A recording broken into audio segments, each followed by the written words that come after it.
We begin our service remembering our beloved Joe Felber as we look into the book of Psalms for comfort. There it is written, Esayinai el heharim, me'ayin yavo Ezri, Ezri me'im Adonai oseh shamayim ba'aretz. I lift up my eyes to the mountains, what is the source of my help? My help comes from the eternal, maker of heaven and earth. God will not let your foot give way, your protector will not slumber. Behold, the protector of Israel neither slumbers nor sleeps. God is your guardian, God is your protection at your right hand. The sun will not strike you by day, nor the moon by night. God will guard you from all harm and protect your being. Adonai yishmor tzetecha uvoecha me'ata ve'ad olam. May the Eternal guard you from all harm. May the Eternal guard your soul in your going and your coming, now and forevermore.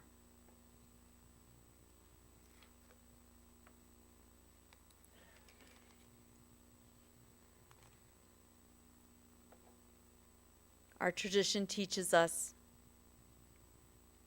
birth is a beginning and death a destination, and life is a journey, from childhood to maturity and youth to age, from innocence to awareness and ignorance to knowing, from foolishness to discretion and then perhaps to wisdom, from weakness to strength or strength to weakness and often back again, from health to sickness and back we pray to health again, from offense to forgiveness, from loneliness to love, from joy to gratitude, from pain to compassion, grief to understanding, from fear to faith, from defeat to defeat to defeat, until looking backward or ahead, we see that victory lies not at some high place along the way, but in having made the journey stage by stage a sacred pilgrimage. Birth is a beginning and death a destination. But life is a journey, a sacred pilgrimage to life everlasting.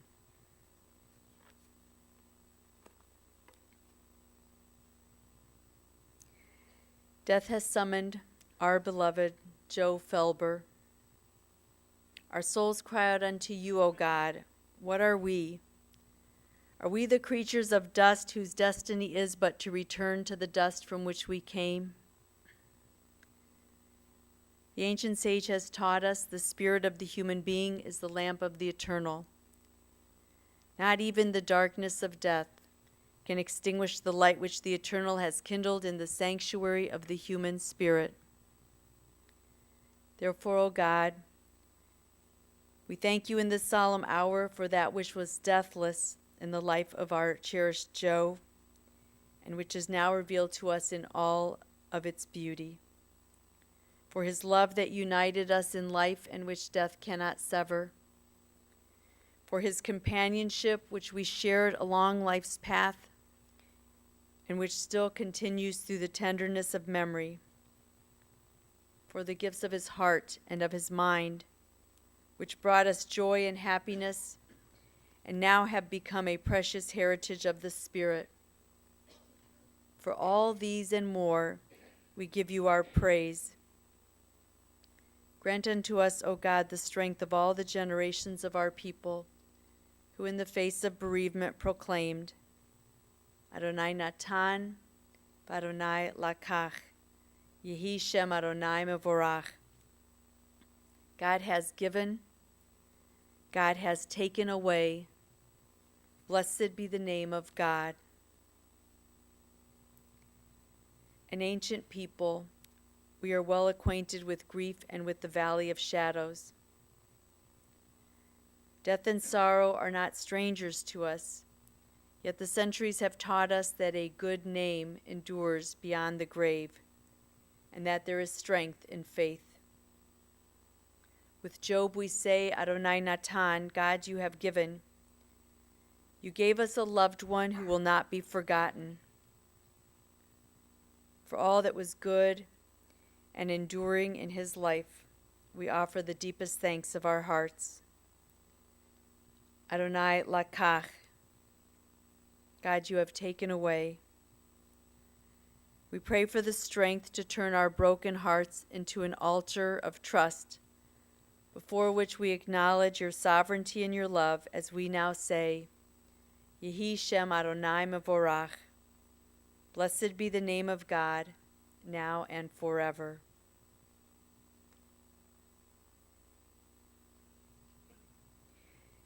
As many of you know, this is considered a most auspicious time on the Jewish calendar. These days between Rosh Hashanah and Yom Kippur are a time of contemplation and introspection. The tradition uses the metaphor of the book of life. It says that the book of life is opened and we are to write on it what we want remembered, for our days are like those scrolls. This is also the season in the Torah scroll when our great leader Moses is about to pass and to be gathered to his kin.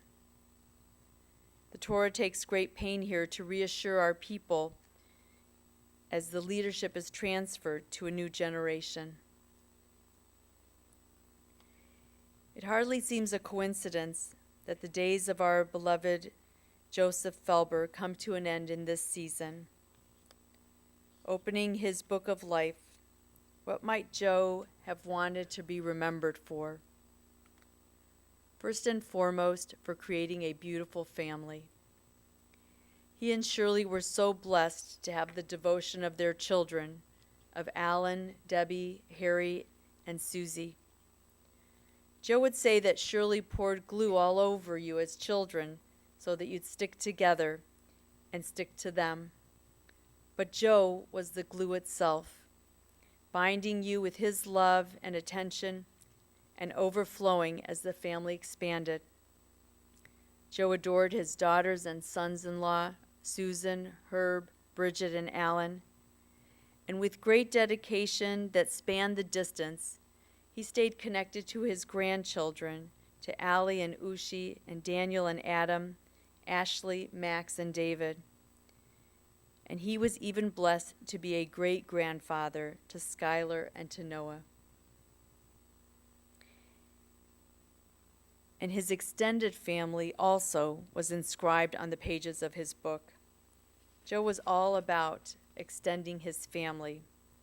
Family gatherings often rotated between him and Shirley hosting the family, or the whole family going to Shirley's brothers, Ed Singer's and Naomi's, for good food, for delicious family, and to celebrate the Jewish holidays, which were important to Joe from his youth. No doubt as the book of life is laid revealing what mattered most to Joe Felber, inscribed on every page is the formula for a close family. And the picture associated with that page captured his approachable smile that lit up his face and lit up a room, his jet black hair, which defied his 98.5 years of vigor and strength, and the suave man, impeccably dressed, most often with a sport jacket and tie, who entered a room with presence and with presence of mind. A snapshot of this handsome man captured his outgoing personality and his determined spirit. At this season in our Jewish calendar, when we focus our attention on accepting responsibility for what is written on the pages of our lives, we take comfort in knowing that Joe's pages portray a life well lived and generously shared with others. The first pages of Joe's life were inscribed by his parents, by Fanny and Abraham Felber.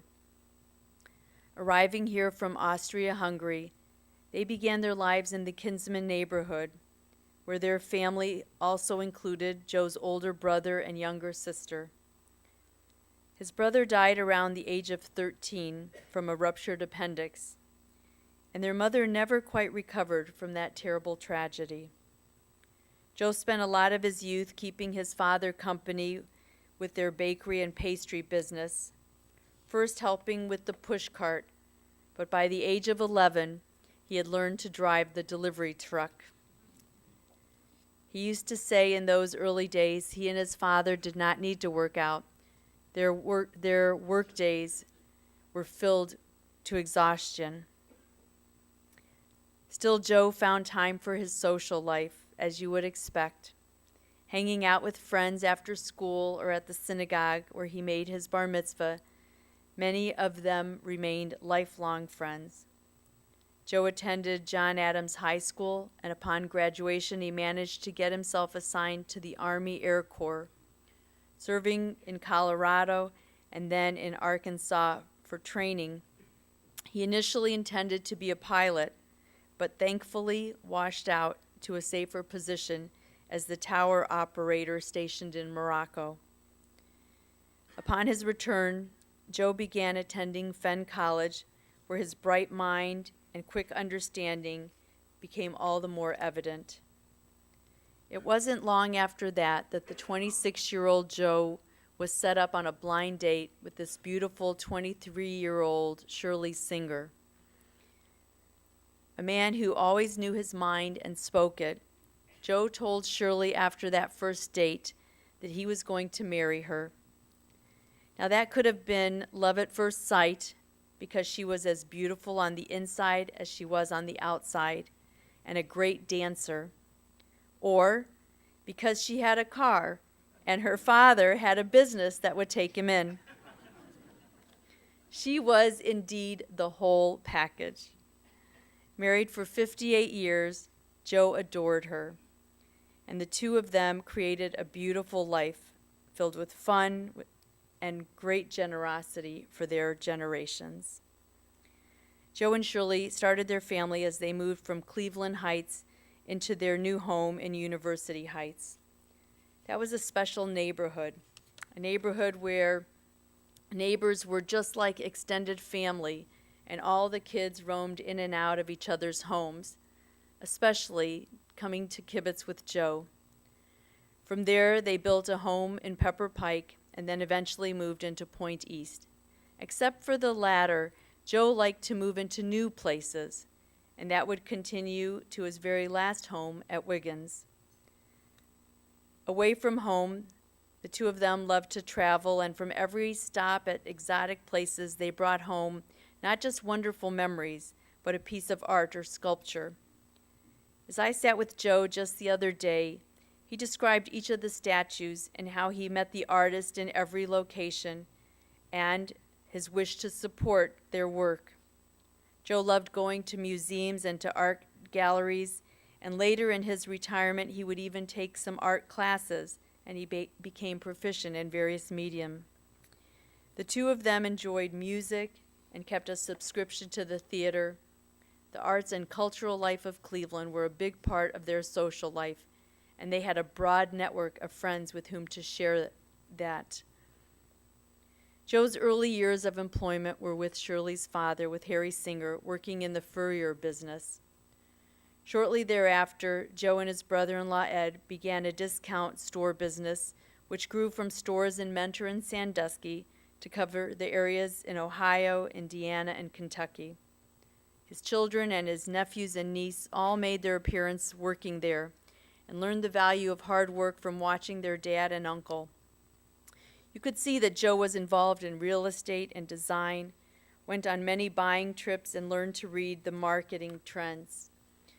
The skills you learned there have been invaluable to each of you in your own careers. A leader in the retail markets, Joe and Ed redirected the business from general merchandise into a narrow distribution of records, and Phil, Harry, and Diane Singer would stay on to further develop that aspect of the business. As the industry changed with the barcode technology coming in, even as adaptable as Joe was, he carefully analyzed matters, and they decided to sell off Mr. Wiggs. That was around the time that Joe was celebrating his 68th birthday. and thus began his long retirement and his spending time in Florida. All along the way, here in Cleveland and in Florida, Joe filled his home and his time with volunteering. He was involved in many aspects of Federation and with other good causes, and he received awards that recognized his great contribution to helping to strengthen his communities. But his greatest achievement by far was the strengthening of his family. Joe was the affectionate hugger type who would make you feel secure and loved, even as he held you to high expectations. Alan would often tease Joe, even to last week, that he thought he'd be the only child, and then the family just kept growing and growing. But that was how Joe liked it. He had a great sense of humor and would laugh with you at your shenanigans, but he also wanted to see you thrive in your chosen areas. I met Joe when Susie and I would carpool back and forth from Cincinnati in the late 80s, and we'd stop at Walden. It was immediately apparent that he worried about you, Susie, even as he was very proud of you. I imagine he wished he could fashion for you a life in the image conjured up by the Walden of lore. His worrying for you started in those early years.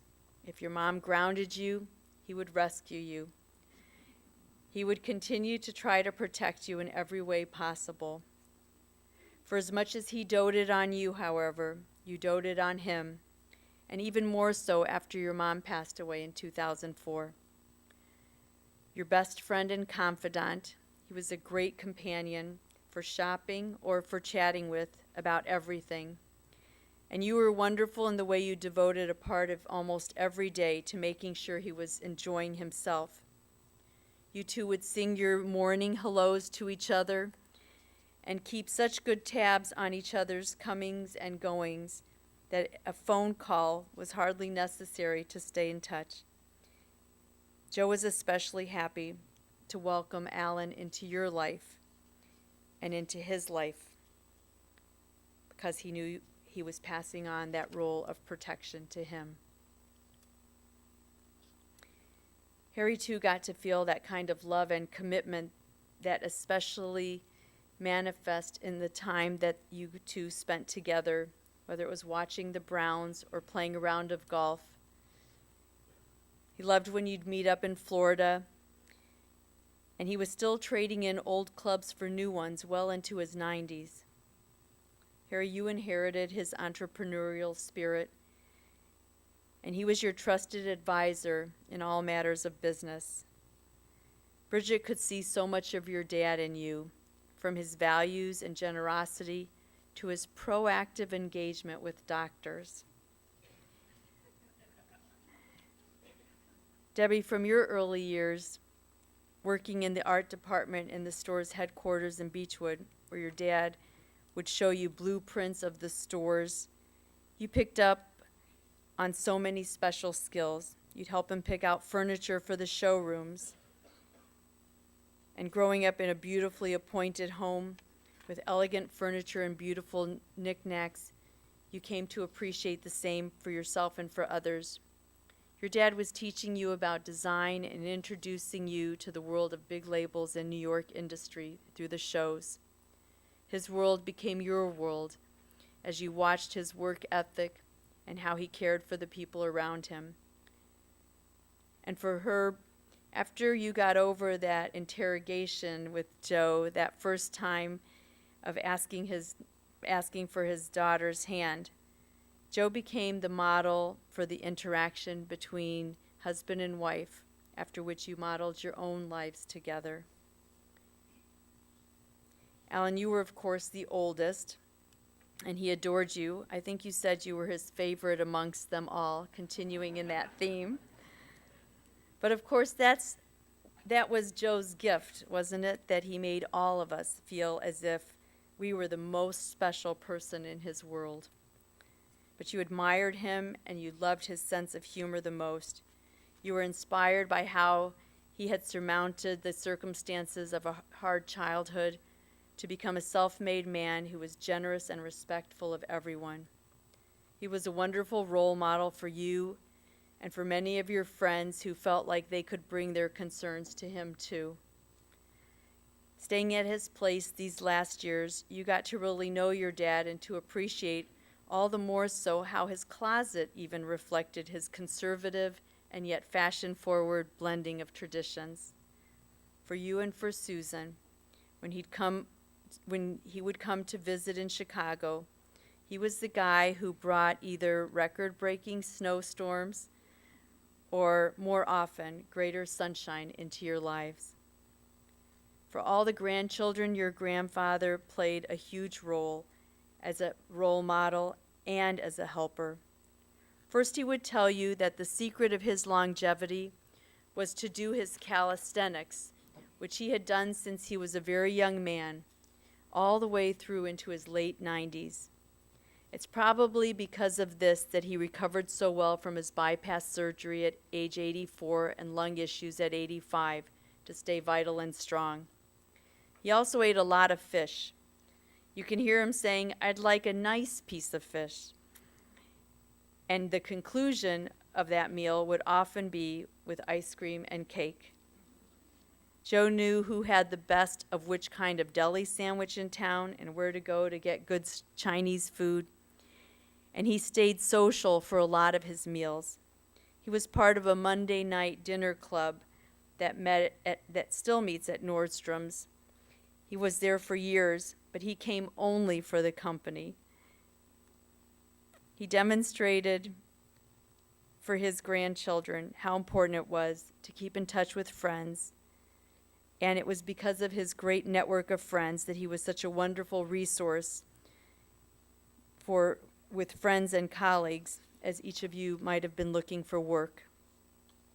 Secondly, Joe was the one to remind you through family Shabbat dinners and through holiday gatherings and his continued attendance at services that it was important to keep your Jewish heritage strong.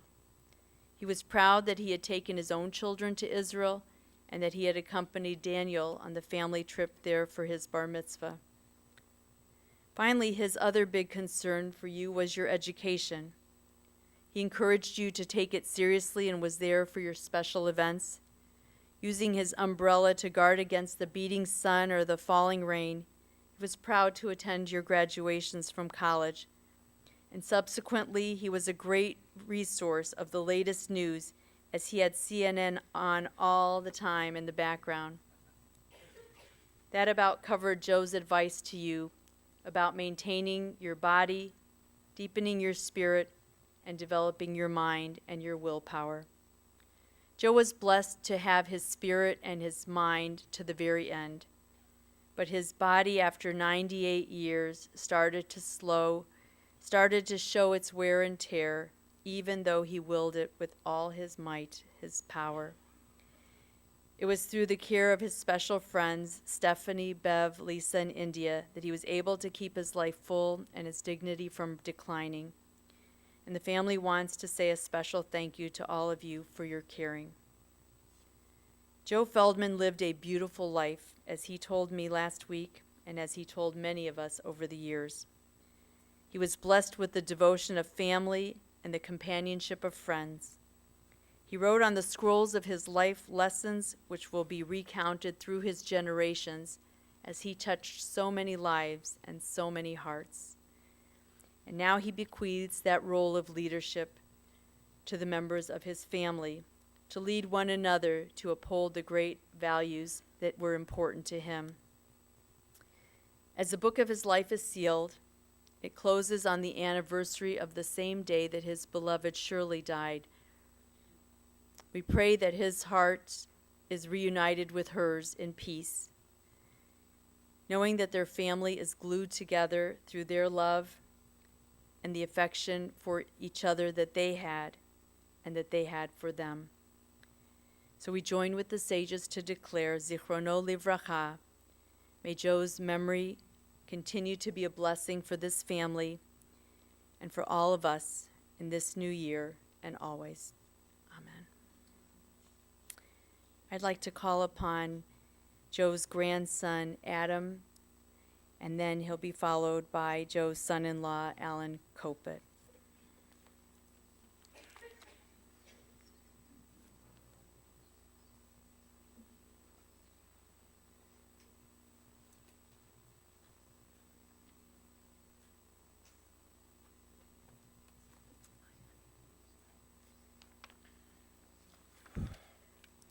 So Joe and I first met 32 years ago when I was born, and he was soon to be a newly minted retiree in his mid-60s.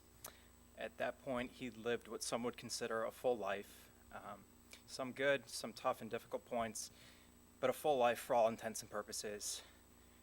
But thanks to the fortune of good health, wisdom, and maybe his fondness for eating fish and rhubarb pie, his active lifestyle, probably also attributed to his drinking non-alcoholic beer instead of the real thing, Joe extended his time and lived well into years that most people don't have the fortune of reaching. He deeply cared about his family, friends, and community, showing generosity and passion for individuals and worthy endeavors.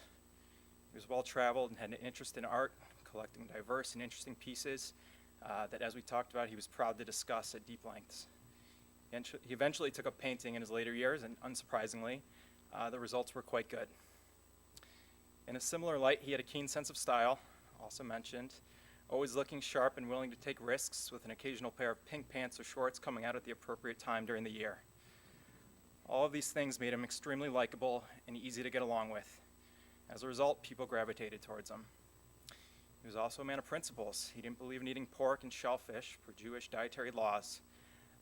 And while most, or really all of our family, candidly, does not follow such practices, he never once judged any of us. 13 years ago today, he lost his wife, my grandma Shirley, who we loved dearly. He was devastated, and I can remember seeing a look on his face at the time that suggested he might be lost without her. But to Joe's credit, and a testament to his desire and ability to connect with others and pursue his interests, he picked himself up and lived the rest of his years with optimism and joy, curiosity and grace. He deserves immense credit for helping create and lead our great family, which he was tremendously proud of. For that, he also was rewarded, as I'm certain that we all played a significant role in his desire to be here the last few years. In fact, there were multiple times over the years when he'd tell me that he just wanted to stick around long enough to see me reach a milestone. First of which being graduate from high school, then it was college. Whenever we chatted, he couldn't help but mention my future and the things he wished for me. Even in his last few days, knowing that he was unlikely to have a chance to directly see them unfold during his lifetime. His age of 98 got me thinking about a pretty morbid field of life expectancy statistics. According to the U.S. Social Security numbers, less than 10% of the male population today lives to the age of 93, and only 1 out of 50 lives to 98, as Joe did, and well below 1% make it past 100. Needless to say, Joe maximized the amount of time that individuals are allowed to spend here. But what makes his life particularly special is what he was able to do with that time. Something very important those numbers don't capture is the quality of life one is able to enjoy, particularly in later years. Given Joe's strong mental health, humor, and the joy that persisted up until his last few days, his existence was something much rarer than 1 out of 50. It'd be nearly impossible to quantify, but I can't help but think he lived a truly special and full life.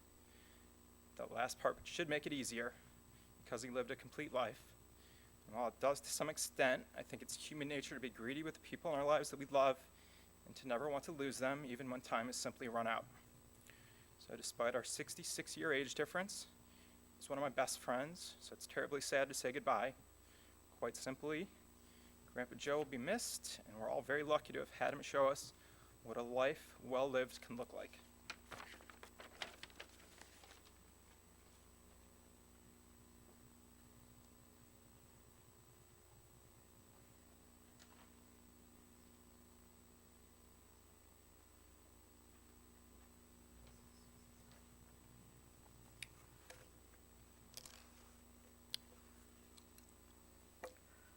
I'm one of the luckiest people in the world. As I look around this room, most of us have lost a parent or maybe two. Few get one back at age 60. But as I said, I was lucky to have Joe Felber enter my life shortly after both my parents died, just a few years earlier. When I met Joe 11 years ago, he reminded me so much of my father. He was immediately accepting of me. He shared his love of family, and of course, he was seriously questioning my true intentions while where I was going when dating Susie. Actually, he pressed this last point very hard. As we talked about family in those early years, I have to be honest, I was really confused. I simply was unable to get the relationship straight in this large group who almost seemed inbred in Cleveland. Everyone seemed to be related to everyone else, and Joe seemed to have children and grandchildren all over the country. When I asked questions, I became even more perplexed, as there were so many different kinds of relationships. Joe even had 2 grandsons, David and Max, who were not technically even related to him. Yet they were no less a part of his family than anyone else. To Joe, family came in every form. He was the patriarch of the modern family, well before the sitcom. I'd like to say that I easily fit in, but it was Joe who made that happen. Joe and I spent many wonderful times together, generally over a meal. Many were on Sunday night, and when we met, it was always a fist bump. And I would say to him, "What's cooking?" And he'd respond, "Good looking." It was just a little personal touch between us. We would then eat and spend the next 45 minutes just laughing at the dinner table. I want you to know that this past Thursday, when I went to visit Joe, he had virtually lost consciousness. As I entered his room, his eyes were closed, and I said, "Joe, it's Alan." His eyes opened briefly, and somehow he summoned the strength to give me that fist bump. It was his way of connecting to say goodbye. As many of you know, I left my law firm of 39 years to join a business run by my brother-in-law, Harry, as his general counsel. When I announced that was happening, I think the happiest person in the world was Joe. Why? Well, you might say because I could now give him inside information of the company he'd invested in. But that really wasn't the fact, not really.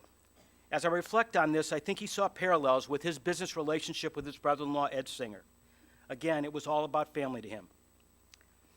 I need to pause and recognize Joe's unbelievable caregivers for the last few years of his life.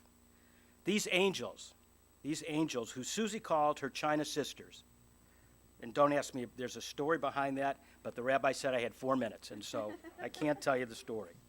They were the most inspiring people I've ever met in my life. Stephanie, Bev, Lisa, and India, they were there for Joe at every turn. They were Joe's companion, they advocated for him, and they cared for him like they would their own father. We were blessed to have them by Joe's side. But Joe's daughters provided daily care that was truly remarkable. They were there every day, taking Joe to doctor's appointments, shopping, getting his medicine, and just providing companionship. And to Susie, the love you showed your dad, not only in the last few years, but since I've known you, is nothing short of overwhelming. A friend commented to me recently. He said, "I visited my mom 3 times a week at Wiggins. Susie visited her dad 3 times a day." Susie is a legend at Wiggins, and I am not allowed to say this, but I'm going to pass this news along to all of you. I'm told she'll be installed in the Wiggins Caregivers Hall of Fame next month. Now, I want to close with 2 quick stories. After constant prodding from Joe and a realization that I was not going to meet a finer person than Susie, I decided to propose. But knowing of Joe's traditionalist bent, I thought it only appropriate to properly ask Joe for Susie's hand in marriage. So I picked a date, Saturday, February 13, 2010. That's the date I picked to propose. It was a Saturday night, and I had made plans with my sister Linda and my brother-in-law Roger to meet at their house before going out for Valentine's dinner.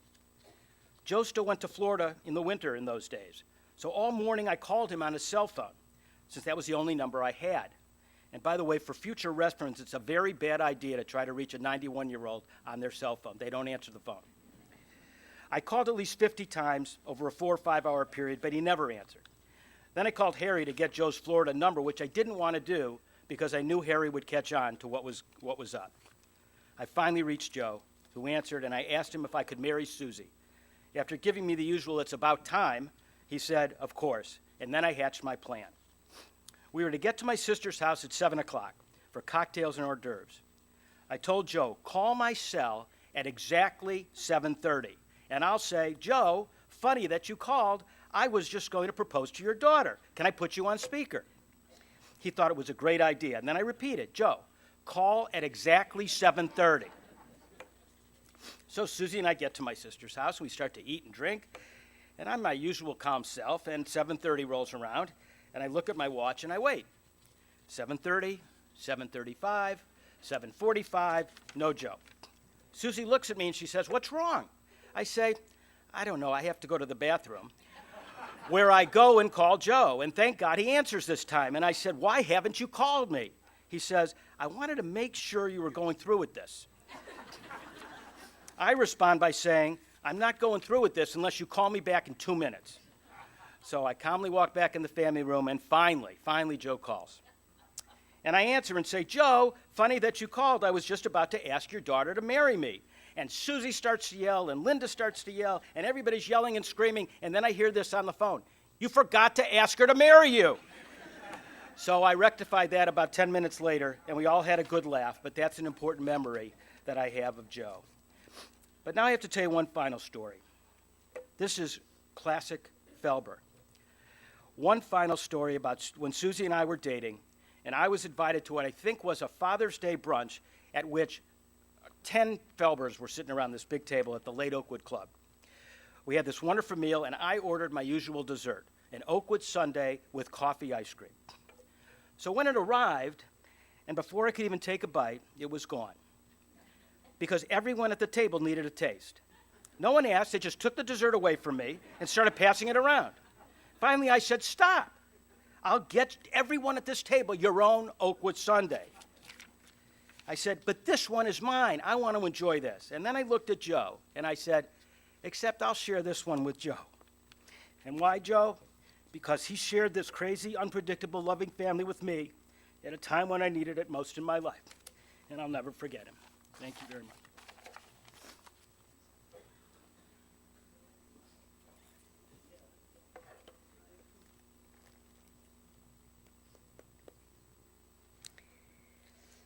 Each of us has precious memories of Joe. We take a moment now as we silently compose the eulogy of our own hearts.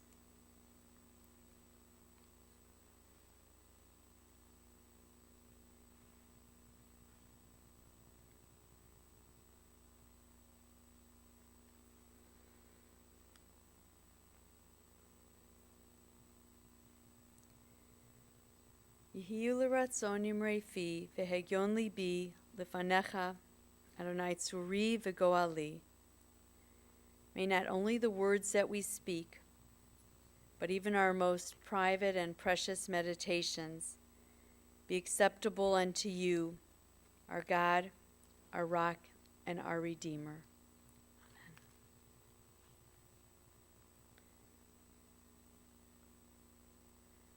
We ask God to accept Joe's soul with the words of El Malay. Please rise.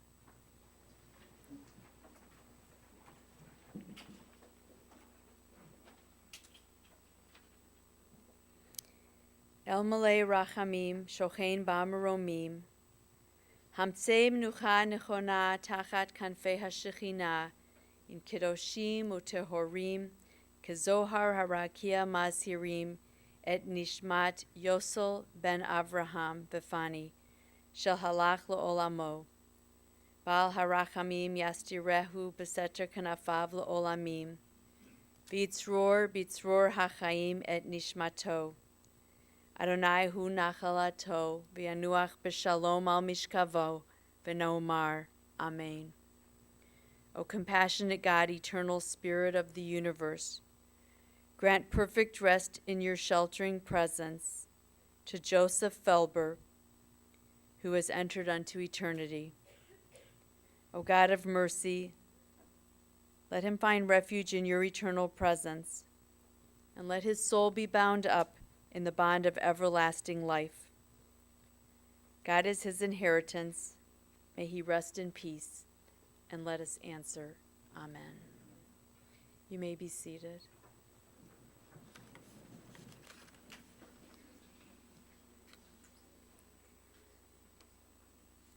Our service continues at the Beit Olam Cemetery at the corner of Richmond and Chagrin, and the family will observe Shiva at Point East at 27500 Cedar Road in the reception room until 9 o'clock this evening.